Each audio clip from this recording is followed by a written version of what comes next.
बिस्मिल्लाहिर्रहमानिर्रहीम, अस्सलाम वालेकुम। मैं हूं सभी काज़मी, आप देख रहे हैं यूट्यूब। सबसे पहले आपके सामने अहम खबरें रखता हूं और बड़ी अहम आपके पास मालूमात भी आज इंशाल्लाह शेयर करूंगा।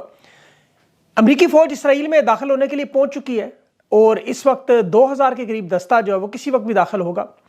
ईरान अपने हथियार, अपने लोगों को इसराइल के शुमाली बॉर्डर की तरफ पहुँचा चुका है और ये चंद अगले घंटे हैं, ये बड़े अहम हैं। ये मामलात किसी भी तरफ बड़े लेवल की तरफ जाने के लिए तैयार हैं।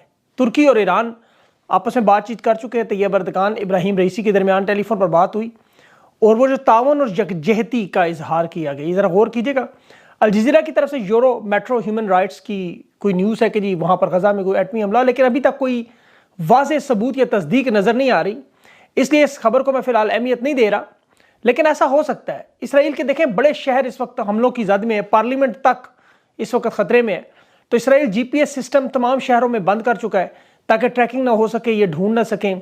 अमरीकी वज़ीर खारजा टोनी ब्लिंकन जो है, एंथनी ब्लिंकन, दोबारा इसराइल पहुंच चुका। कल जो बाइडन भी इसराइल आ रहा है और उसकी आमद के बाद ये मामला एक नए रुख इख्तियार करेगा।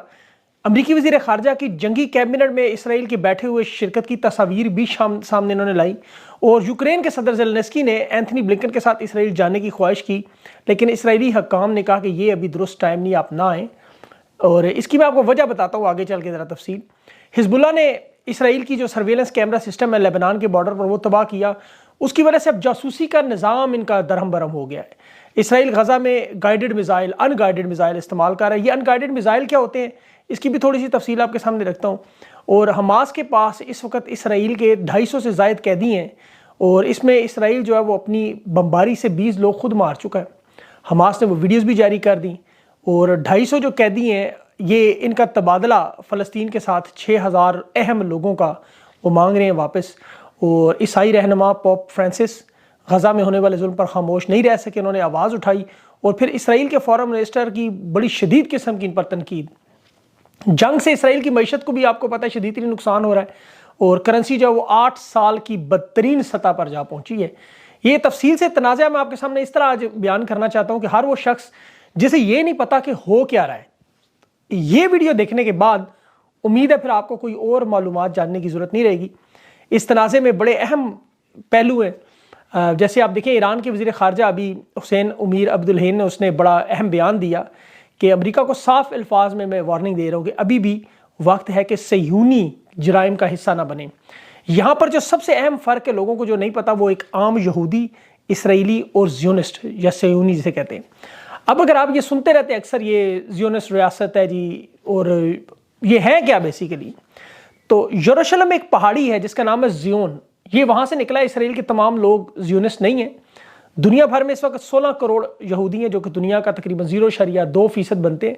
इस वक्त आप ये कहें कि यहूदियों की बड़ी तादाद जो वो अमेरिका और इसराइल में तकरीबन 60 लाख के करीब लोगों पर मुश्तमिल है और इसराइल अमेरिका में जो लोग रहते हैं वो 80% जो लोग हैं वो यहूदी हैं। ज़ियोनिस्ट और सियोनी जो लोग हैं वो यहूदी रियासत को ये समझते हैं कि अल्लाह का उनके साथ वादा है कि इनकी अपनी रियासत और हर सूरत में यहाँ इसराइली रियासत बनानी है।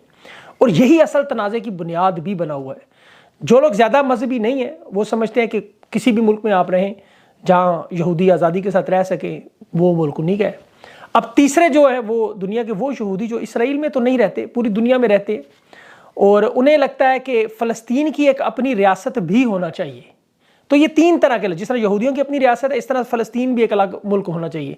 इसीलिए यहूदी, इसराइली और सुन्नी जो इनका नज़रिया मुख्तलिफ है।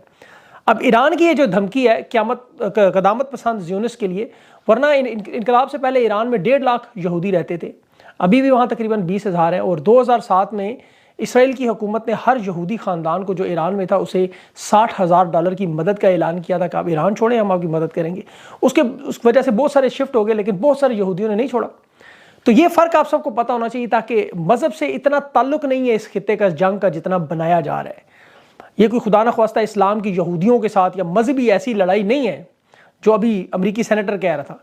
अब ईरान बार बार जो अमेरिका को धमकी दे रहा है इस जंग में ना कूदे, वो जानते हैं ये ताकत का वो खेल है। और यही बात रूस ने भी की, चीन ने भी की और सऊदी अरब ने भी की कि अमेरिका को इस खित्ते से हर सूरत में दूर रखना है, हर सूरत में। और उसकी देखें बहुत बड़ी वजह है, मैं आपको बताऊं, ये सारा मामला ही अमेरिका का इस जंग में बराह रास्त कूदने का और इस खित्ते में दाखिल होने का, क्योंकि इसकी वजह से फिर रूस, चीन, ईरान, लेबनान, ये तमाम